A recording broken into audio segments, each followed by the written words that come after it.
Please tell me if this is a stalker or not, or if I should just like brush it off, or if I should genuinely be concerned. Am I tripping or should I be concerned? Okay, so I live in an apartment. You know how like there's an apartment complex, but there's apartment buildings and it'll have multiple apartments in it. There's been this car that just be parked outside. Let's talk about the time when I was 18 years old and had my own personal stalker from New Jersey. So I was on Twitter and this girl followed me and I followed her back. Thought he was like in his early 20s. Hang out all the time. Like me and one of my besties at the time used to buy outfits and like go out right after work. So Greg will always text me and like hit me up and ask me to hang out, and I just never did. He was really nice, but my intuition told me something was a little bit off about him. Get ready with me while I talk about my stalker story. I've honestly been waiting like 2 years to tell this story because it was kind of scary. We didn't want this person to see this video or find where we were, but I think it's been long enough now to talk about it. Get ready with me while I tell you about the time I was a stalker. Just kidding, I actually wasn't a stalker. I just had an obsession with my boyfriend before he actually asked me out. Hi, welcome back. Today's topic is stalking. Stalking is a very terrifying experience that can happen to anybody. I mean, anybody can fall victim of this experience. So in today's video, we will explore some of the most chilling stalker stories that will leave you speechless. Let's dive in. My name is Rhea. I'll be back at the end of the video to share my opinion. Please, if you find any value, do consider subscribe, like, and share this video. So let's dive in. I'll be back. Get ready with me while I talk about my stalker story. I've honestly been waiting like 2 years to tell this story because it was kind of scary. We didn't want this person to see this video or find where we were, but I think it's been long enough now to talk about it. Also, ignore my self-tan hands. Really, I haven't figured it out yet, but we're working on it. This started back in 2021, September, end of summer. I just started dating my boyfriend. We were sitting on the couch, drinking wine, just made some dinner, and we heard the doorbell ring. My boyfriend got up to answer the door. We weren't expecting anyone, so it was a little weird. He answered the door and I just hear this female voice talking. I looked around the corner because I thought it was kind of weird. There was this lady in her 30s, it looked like. She was wearing a black tight dress and really tall heels. This lady had a bottle of tequila in her hand and she handed it to my boyfriend and she was like, "I'm so sorry for the noise last night. I live in the unit directly below you. We were doing construction and I just wanted to bring this bottle of tequila to say sorry if it disturbed you guys at all." We were confused because we didn't hear any noise the night before. We were like, okay, it's fine. Like, thank you so much. It's okay. Don't worry about it. A few days go by. It's morning time, really early in the morning. We are just waking up, getting ready for work, and we hear the doorbell ring again. My boyfriend's roommate answered the door. I heard a bunch of commotion. So I open the door and I look outside and I see my boyfriend's roommate like shoving the door closed on this lady. So obviously it was the same lady as before. She had showed up at 8 in the morning, rang the doorbell, and she was wearing nothing but a towel, like completely naked in a bath towel with her hair wet. And she was trying to come into the apartment. She was like, "Who's there? Is it just you guys? Is it just you guys?" And he was like, yeah, like what, can we help you? Like, what are you doing? And she tried to shove her way into the apartment and my boyfriend's roommate had to slam the door on her and basically yell at her to get out. We didn't really know what to think of it. We thought maybe she thought they were cute and was trying to shoot her shot, and then she was pissed that they wouldn't let her in or something. We kind of just like let it go at the time. About a month goes by. Me and my boyfriend are getting ready to leave to go get sushi. We open the door and we look down and there's a folded up piece of paper on the doormat. We pick up the piece of paper and it is literally Morse code. A piece of paper with sentences on it, with punctuation, with lines and dots. I literally have a photo of it. Like, it was a Morse code note. I took pictures and videos of this entire ordeal that I can post, maybe. There's honestly so much to this story, so this is like a summarized version, but yeah. So on the way to sushi, I'm like looking up Morse code on my phone and I'm like deciphering this note. I finally got the whole thing decoded and it said, "Who are you and what exactly do you want from me? I'll be back in 30 minutes. We didn't really know what to do, so obviously we went to dinner. We were kind of expecting that when we got back there would be another one, and there was. Morse code note number 2. "If you truly want me, call me. I no longer trust you." We obviously had no idea who this person was, so we weren't responding to the Morse code notes, but it basically became a series of Morse code notes from this lady. She kept leaving them at the door. This was like a week-long thing. Every night she would leave a new one. It would always happen at like 6 or 7 p.m. Like, here's another one. I don't understand. I will accept Tony, Leandro, or David. They need to call me today. And then just like some random stuff at the bottom. And then there's 3 more. The next one said, are they dead? I don't care if they moved on. I want to make sure they are alive and well, exclamation point, question mark. As for the other gentleman, I am not a prostitute.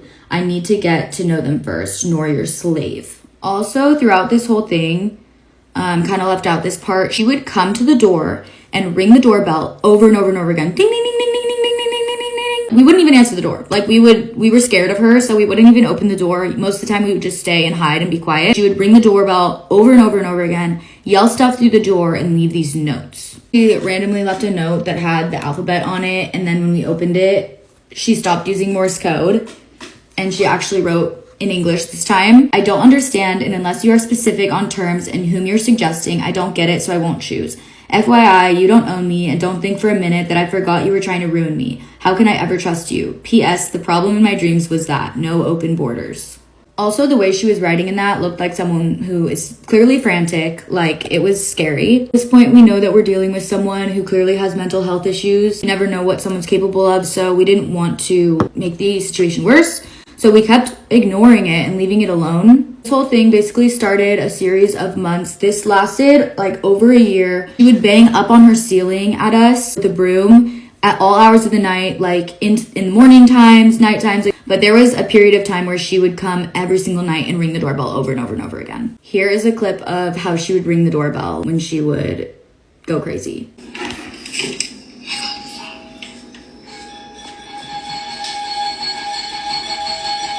I honestly have so many videos of that I can show a different time. But yeah, at this point, we decided to call the cops, told them what was going on. We asked them to come down and tell her to please leave us alone. Submitted a police report. We showed them all the notes and everything. And they would come down and they said that they would go knock on her door, but if she didn't answer, they couldn't do anything about it. We had called the cops multiple times because this kept happening. Even when they would come, like nothing would change. She would still do it again and they would do nothing really about it. They would say, we can't help you guys until she actually does something to hurt someone. One of the last interactions that we had with her, she came to the door, did the ringing the doorbell thing again. At this point, we would open the window, the kitchen window, because we could see it out by the door. We'd open the kitchen window and be like, please leave us alone, go away, like leave us alone. We would yell for help from the neighbors, being like, help, this lady is like harassing us. One of the last interactions that we had with her before we moved out and everything, she came to the window and she told us that she thought that we were paid actors and that we sent paid actors to her door.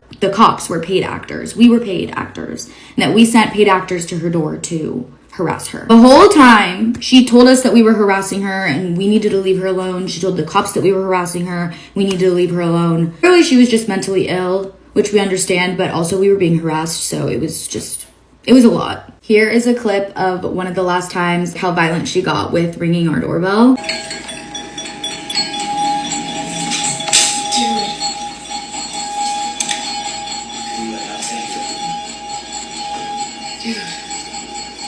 It was bad. It was really bad.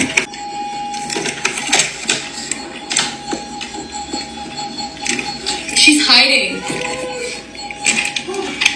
Oh my god. So, yeah. That's that. I can honestly talk about this for so long. I have so many videos. I have a whole album in my phone called Stalker that has every video and all the info about this, so I could talk about it forever. So yeah, let me know if you want a part 2 of my stalker story, but that's pretty much the summed up version. Let's talk about the time when I was 18 years old and had my own personal stalker from New Jersey. So I was on Twitter and this girl followed me and I followed her back. And she wasn't even cute, but I was bored. So I was like, okay. So we had been talking for a couple weeks and she was like, I actually just got a huge settlement for something happened. She was like, what would you do if I bought tickets for me and my daughter? Because mind you, she had like a 3-year-old daughter. She's like, for us to come to Dallas. Like, would you see me if I got a hotel? And I was like, yeah, not thinking that she would do it. She sure as shit did it. I was like, all right, yeah, like, let's hang out. She comes and picks me up. She's like, come stay at this hotel with me and my daughter for a few days. And I was like, all right, cool. At first, everything's 100. It's chill. We're literally just hanging out. We're going to do stuff. And she's like, hey, I want to go to the Texas Chainsaw Massacre house, like 4 hours away. And I was like, all right, fuck it, let's go. So we drive 4 hours, literally look at it and then start to leave. And she starts getting an attitude for no apparent reason. I was like, okay, maybe she's just been in the car too long. It's like, it's not that deep. So we get back to the hotel and her daughter wants to go swimming and she's not paying attention to her daughter in the pool, but her daughter's not wearing her floaties. Her daughter jumps in, no floaties on, and she's sitting there looking at her daughter like flail around and was like, you should have put some damn floaties on. I hop in the water fully clothed, phone in my pocket, and get this girl, because what the hell? And she was like, you shouldn't have done that. She should have learned her lesson. I was like, what? Anyways, we go upstairs. Oh my god, I forgot. We go upstairs, we're hanging out, right? She seems very depressed. She has been going into the bathroom and having screaming phone call arguments with someone who I find out is her ex. And then she gets in the bed or whatever and is all like depressed and shit. I'm about to go into the military, so I was on the phone, like, texting, making plans to do like, a going away party, like, everyone's gonna go to the beach, like, we're all gonna hang out. She turns around, grabs my phone, throws it, and she's like, talking to your friends while I'm over here depressed. I was like, girl, I tried to help. I tried to talk to you. You said you didn't want to talk. You said you didn't want nothing. She goes into the bathroom, right? And you hear her screaming on the phone again. Then it's silent. She's silent in the bathroom for like 30 minutes. So I go and I knock on the door, no answer. I open the door. She's in the bathtub and she had hurt herself very much. So I was like, what the fuck? Her daughter's in the room with me taking a nap. And so I cleaned her up, patched her up, and was like, oh, this is crazy. Actually, I don't know you like that. That was actually traumatizing. So I was like, hey, like, I'm gonna go. She takes my phone out of my hand that I just called an Uber for, right? Blocks the door with her body, and she's like, you're fucking leaving, you're not leaving me. I was like, yes I am, like, move, like, let me the fuck out, like, give me my phone. She's screaming at the top of her lungs, and so I'm literally on the walls. I was like banging the wall. I was like, someone call security, like, someone needs to hear me, right? I was like, move, like, trying to get around her. She's like, oh, you want to push me, you want to hit me, you want to hit me. I'm like, I don't want to hit you, I want you out of my way. The door gets like cracked open and like the lock thing gets stuck. So there's a lady out there and she's like, there's been a noise disturbance. And I was like, send help, this not let me out. She finally moves, pushes me out of the door, and she's like, get out then. I was like, give me my phone, like, give me my shit back. And she's like, no. And I was like, give me my phone, you fucking. She throws my phone down on the ground, and I look at her and I was like, if that broken, you're gonna buy me a new phone and I'm gonna beat you. I pick up my phone, it's fine, I dip. I was like, that shit. I go downstairs, the police are there. I was like, she's in room XYZ. She just hurt herself very badly. She's acting erratic and her 3-year-old daughter's in the room. Please at least go help her kid. I block her ass. I'm not dealing with that again. I start getting texts and calls from random ass phone numbers and it's her. This, by the way, goes on for 2 years, and a few months ago, she actually tried to follow me on TikTok. Mind you, this is 7 years ago. I would get random messages when I had Twitter on Twitter, Instagram, from new Instagram accounts that I had never seen before. Different phone numbers saying, I'm so sorry, I miss you so much, please come back to me. Mind you, I only spoke to her in totality for like 2.5 weeks. 7 years later, she still tried to follow me on TikTok. And within those years, for a solid 4 years, every month or every couple of months, I would be getting texts and phone calls. I go into the military, right? I'm in basic training. I get a phone call to my mom, and she's like, hey, this girl blank wants your address. Should I give it to you? She said she's your friend. I was like, no, that's the crazy bitch. For my address, I don't want a letter. No. She's like, damn, okay. But yeah, that was crazy. I'm not even that great. Am I tripping or should I be concerned? Okay, so I live in an apartment. You know how, like, there's an apartment complex, but there's apartment buildings and it'll have multiple apartments in it. There's been this car that just be parked outside. The building is in front and the parking, like, basically the parking points directly to the house so you could see who walks into who apartment type stuff, right? Okay, but there was this car that's been parked for like weeks. I mean, like 3-4 weeks, a month plus. Nobody knew who it was, but we didn't care because it popped in, popped out. It could have just been somebody's guest. Get up early in the morning and I just hear some talking and stuff, but nobody else is outside. I'm parked next to that car. I realize somebody stays in it. Me and the people that live in my apartment complex, my apartment building, we're all cool. Like, we all talk. We're good. Like, we don't have no issues. Everybody look out for everybody. We got a good vibe. We all have an understanding. There's that plug outside the door. You know, the one you paid electricity for. I don't know if you paid. Let me take that off the record. I don't know if you actually paid. I'm realizing late at night, because it's noticing there's a phone and, like, car battery, laptop, stuff just charging there. So I'm thinking it's my neighbor, but I'm not really in a position to find out. All of a sudden, to set up it's my house and the stairs. Like, so you can, if I look through my peephole, I can see the stairs. I'm about to go outside and I see somebody sitting there. Everybody got porches but my house. Everybody has porches. I end up having a den, an extra den. So I'm like, nobody ever be outside my door. So I open the door, it's a chick. So I'm like, okay, I leave it alone. Because once again, could be somebody with my neighbor. I leave it alone. This happens over a couple days. So then one day, I'm coming home. Like, I'm literally coming home.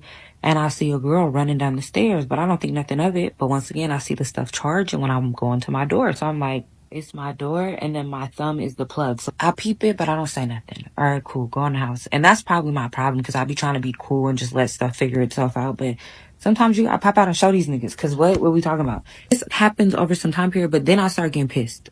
Okay, I peep that you're charging your stuff here, but like, if I'm walking up my stairs and you're sitting on the stairs and you don't move and you don't live here, that's fucking weird and rude. So at this point, now I'm starting to get annoyed. Boom, she done got into it with my neighbor downstairs. Okay, cool. Then one day, mind you, I'm laying in the living room. I hear music hella loud. It's like 2 in the morning, 3 in the morning. Shorty outside my door, sitting on the steps, playing music, smoking. Bro, I'm once again being too cool. Like, I know I can take it too far, so I just be trying to be as cool as I can through weird situations. So I leave it alone that night. So literally maybe 2-3 days later, I hear downstairs going off like da da da da business. So I open the door. Once again, Shorty sit right there smoking, listening to music, and she going back and forth with him. While she arguing with him, she try to turn around like, girl, no, we're not doing that. You feel what I'm saying? Like, I'm not finna side with you against Unc. Like, that's crazy. I don't know you. And you're you've been inconvenient to me. And so I shut the door like I'm not in that. Boom. Okay. Now it's a couple of days later. She's still there. She's still there. I'm leaving it alone. I'm leaving it alone because it's not crazy times. Then I go outside my house again at 3 in the morning. Shorty is sitting outside smoking and playing music. Bro, I said, do you live here? Like, do you live in this building? She looks at me, turns around, and just ignores me. I said, look, I'm trying to be respectful. I feel like I've been more than polite by not saying nothing and leaving the situation alone. But at this point, you arguing with people downstairs. You're sitting outside my house. It's 3 in the morning. Like, who are you? Like, do you live here? Say a motherfucker. She just sits there on mute, just ignores me, like back turned to me, ignoring me. Like, it's 3 in the morning, but you're outside my front door. Like, I feel like you could at least speak. So now I'm over it. Boom. There's already been some complaints. I find out there's already been some complaints to our security about her because she was doing it to the building down the way. So I'm pissed. Now I'm livid. This part security do drive-throughs, and he's seeing the commotion. So he like, what's going on? And I'm like, look, if it was you, how would you feel? You know what I'm saying? Especially if you're coming outside your house at 3 in the morning, somebody sitting outside playing music, whatever, and they're ignoring you. They're not even giving you the decency of a conversation as to why they're outside your house stealing your electricity. So they're like, yeah, no, absolutely. And honestly, we've had issues with break-ins before like that. We don't allow that to happen. So we're going to trespass them. We don't do that. So the night goes on. Shorty's parked. They go talk. Security's talking to her, whatever. Because like I said, they've had issues with her before. But this is new security now, so they just know, like, they're just aware of somebody like being in their Kia Soul parked outside. So security and her go back and forth. She's like, "Oh, I'll stay with the neighbor." Please tell me if this is Stalker or not, or if I should just like brush it off, or if I should genuinely be concerned. So there was this one guy that I noticed was commenting on my videos. They weren't inappropriate comments, so I would just say thank you and then move on. I started noticing that this person was favoriting a lot of my videos, like in a row. Like, we're clearly going through my TikTok and watching all of my videos. And then I get an email from that specific person saying he has some type of company having to do with social media. He wanted me to join his team. I don't know. Immediately, I'm like, this doesn't sound right. Highly debatable.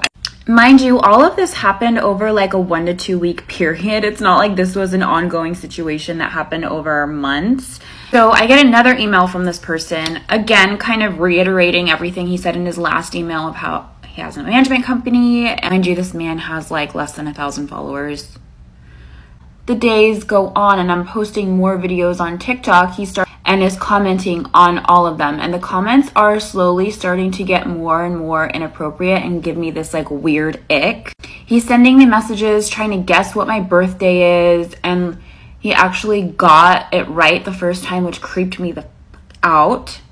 And then he sends me money through this app that I've never used. Happy birthday, this is your birthday gift.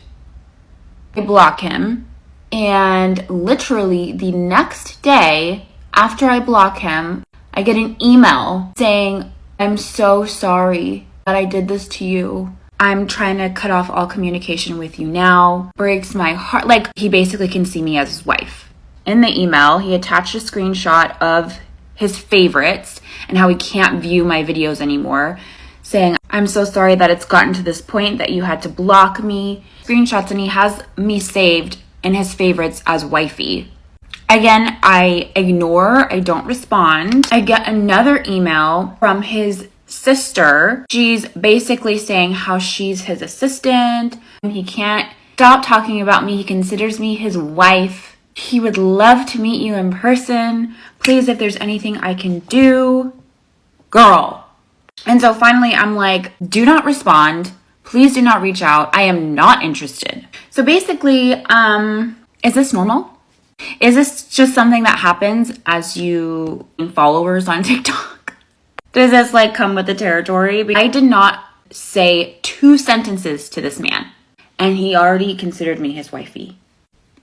I mean, I don't know, girl. Let me know if this has happened to you or some similar situation. Very bizarre.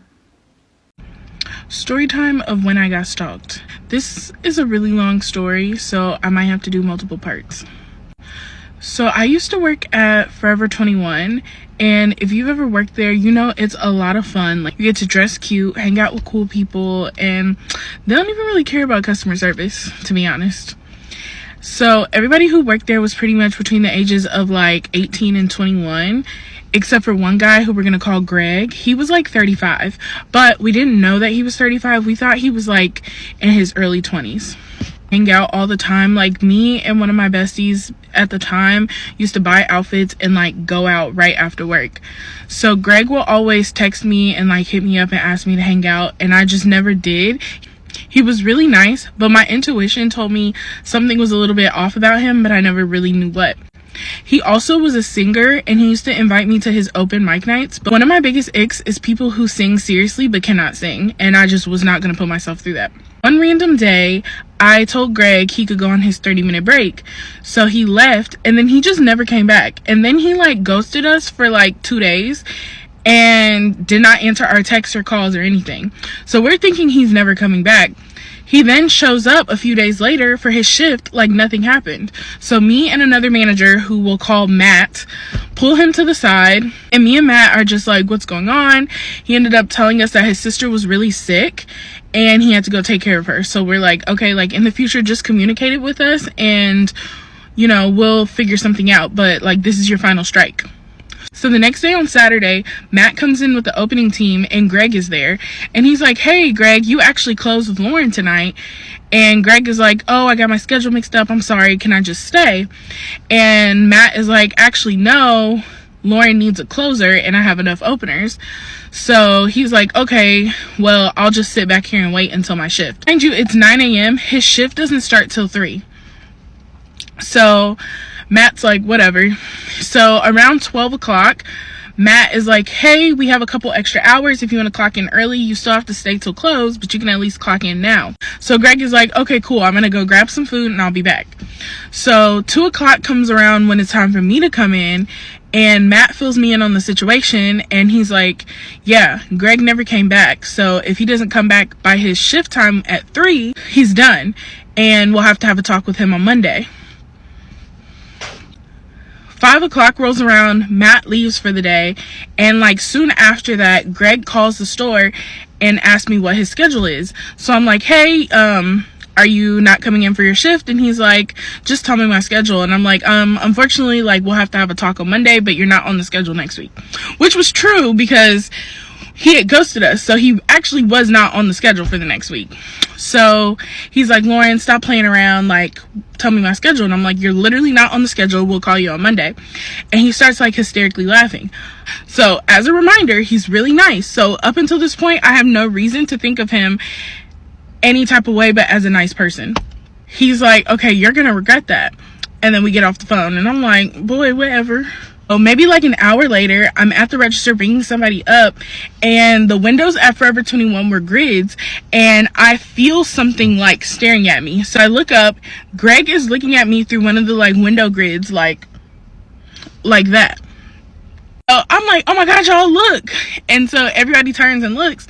He runs off and nobody sees him. And they're like, Lauren, like, stop playing, like, it's not funny. And I'm like, oh my God, okay, whatever. So maybe like another 30 minutes passes. I feel it again. I feel someone staring at me. So I look up out the corner of my eye. I see him staring in. So I'm like, okay. So without looking up, I tell everybody to look at the same time. So everybody looks. They see him. So we all just start like screaming and we're like, oh my God, oh my God, oh my God. So now we're a little freaked out, but it's just whatever. A little bit after that, I have to go to the bathroom. The bathroom is in the back of the store. And as I'm walking back there, I hear like footsteps running towards me. And then I hear one person scream. And then I hear another girl scream my best friend's name. And I turn around and it's literally my best friend like intercepting Greg from like running at me towards the back. Now I'm scared, of course. So we're just like, what is going on? This is crazy.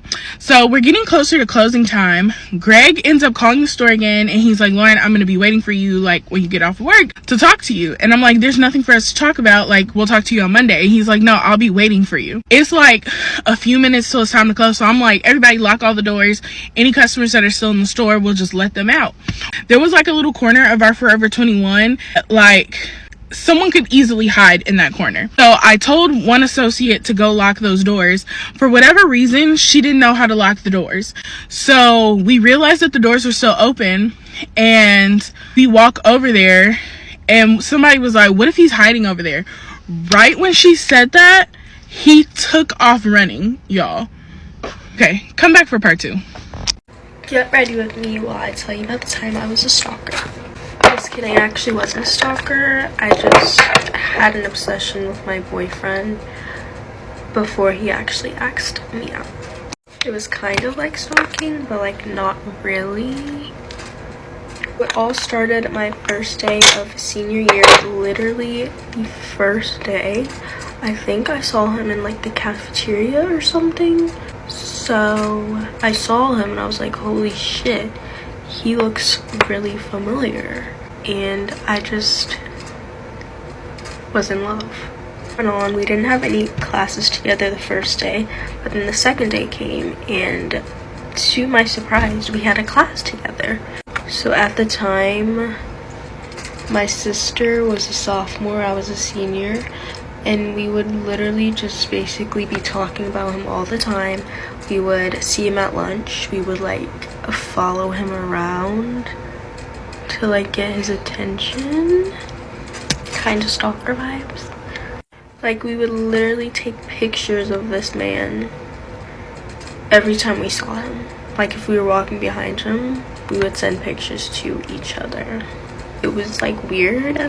Like at the time it wasn't weird, but like now it's kind of weird looking back at it. The second day of that class is when we sat together. Basically on that day, there was like one seat because the desks are like 2 in a row. So he was sitting there and I just sat right next to him. Basically, I started a conversation. I asked if it was hot because like I was burning up that day. He said no. So I laughed and that was that for that day. And then the next thing you know, the teacher asked if anybody wants to move their seats. And we both just stay there. After that, we started talking a lot more. Homecoming was coming up, so I was talking to him about like homecoming and what my dress looked like. After all of that, he finally asked me for my Snapchat, and I'm like, oh my god. Like I was so insanely excited that day. I was like, wow, me and my sister's plan of stalking him is literally working. He makes a subtle joke one day about us going to homecoming together. I didn't take it seriously. But then there was a football game, I was cheering, and after the game, he texted me because I asked for his number. And he's like, are we going to homecoming? And I was like, what? And this was the night before homecoming. Like, I was thinking I was gonna get like a poster, and I was like, oh my god, like, hello? So obviously he said yes. Stalk somebody you like, y'all are gonna end up dating. Talking to each other more outside of that one class. And a couple days later, he says he wants to ask me something after I get out of cheer practice and when he's done with basketball practice. And I already knew what was coming, but I was a bit surprised because, like, that was really quick, and I guess he didn't want to have a talking stage. I had no choice but to say yes. He asked me to be his girlfriend. So ever since that, we've been connected by the hip, and it'll be 2 years in October. Me and my sister's whole plan worked, and he wasn't creeped out by it when I like admitted it to him. And that's basically it. The more of the story, don't be scared to be a stalker, and follow your crush around school, take pictures of him, because you never know what could happen. It did. So yeah, bye guys. Let me know if you guys want more of these, because I'll definitely do that. So my final words about stalking. Stalking is a serious crime that affects millions of people worldwide. If you or someone you know is dealing with a stalker, please document everything, alert security, alert the authorities, and never confront them alone. That is a wrong idea. Do not confront these people alone. Stay safe, stay away, and always trust your gut instincts. If you found this video interesting, do not forget to subscribe, like, and share for more videos. Let me know in the comment section if you ever had any creepy experience like this. Till next time, love you for watching. Bye.